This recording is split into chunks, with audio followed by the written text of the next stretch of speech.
Na kągi, su jumis Šaras, eSports Topas ir šiandien pravesiu jums savaitės naujienas.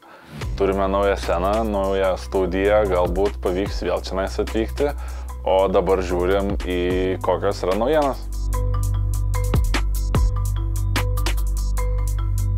Counter-Strike pasaulis verda pasaulio čempionato ritmu. Praėjusią savaitę baigėsi Azijos ir Amerikos regioninės RMR kovos. Amerikų regione 7 vietas į atvirą etapą iškovojo Brazilijos Mibro, pasaulinis ir interneto įžymybės Amarath remiamas Wildcard penketukas. Amerikos komanda Team Liquid, Amerikos ekipa Complexity, Brazilijos Pain, Imperial ir Furia penketukai.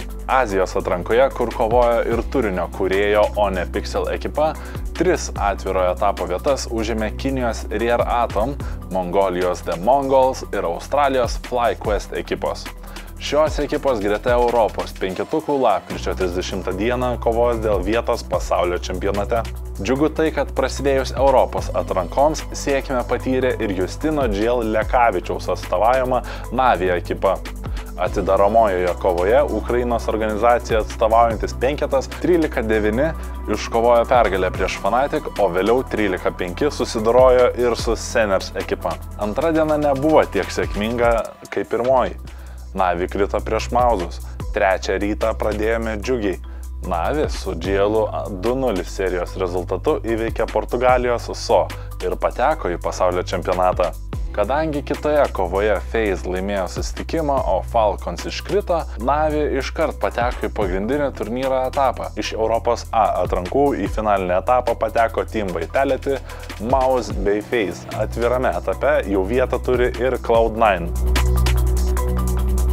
Valorant pasaulyje kol kas ramu, kaip ir niekas ypatingo nevyksta. Šį savaitgalį pasibaigė Lietuvoje vykstantis Q-Builds Valorant turnyras, kuriame laimėjo Lauren Boom Black pagrindinį turnyro prizą 1500 eurų.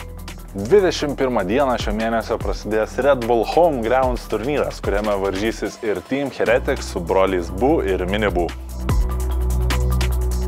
LoL'o pasaulyje kol kas visiškai ramuma, pasibaigė pasaulio čempionatas, visi išleidinėja vis dar savo pinigus turbūt, o keičia komandą žmonės, tai toks vienas iš pasikeitimų, kad Zeusas paliko T1, tai turbūt jau hebrai atsibodo laiminėti pasaulio čempionato titulus, tai išsiardo vis pabiški. Bet ja, bus matyt kaip čia. Viskas, ne? Taip, žiauriai. Galiu pasakyti, kad Arkeinas šią savaitę išeina paskutinę pergalę. Neįdomu. Šią savaitę tiek. Ačiū Jums, kad žiūrėjote, paspauskite like, sekite mus kitose socialinėse platformose, o visas karščiausias naujienas sekite esportstop.lt. Viskas, geros savaitės ir iki. Viskas.